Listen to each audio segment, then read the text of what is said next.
নুন হলুদ মাখিয়ে রেখেছি মাছে, একটু পরে ভেজে নেব। এই যে চাকা চাকা মাছ, মাছগুলো কি দারুণ লাগছে বলুন তো। একটু ভেজে নিয়ে রান্না করব। এই মাছটা হচ্ছে ব্রিগেড, আমরা তো এই মাছটা প্রথম খাচ্ছি, এর আগে কোনো দিন এই মাছের নামও শুনিনি। তার সাথে দুটো বাটাও আছে। তো প্রথমেই তেলে শুকনো লঙ্কা, তেজপাতা আর কালো জিরে ফোড়ন দিয়ে পেঁয়াজ কুচি দিয়ে দিলাম আর টমেটোটা দিয়ে দিলাম। পেঁয়াজ কুচি বলতে কুড়োনো, আর এদিকে নুন হলুদ দিয়ে একটু নাড়িয়ে নিয়ে সর্ষে বেটে রাখা ছিল সেটা দিয়ে দিলাম।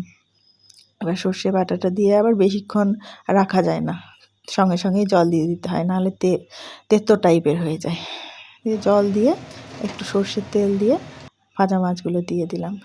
এইবার একটু ফুটতে দেবো, ফুটে উঠলেই ব্যাস মাছটা হয়ে যাবে। যেই ঝোলটা যেই ফুটে উঠলো মাছটা হয়ে গেল, ব্যাস নামিয়ে নিলাম। এবার পরিবেশন করে নিলাম নতুন একটা পাত্রে। কি দারুণ লাগছে না, তাই না বলুন?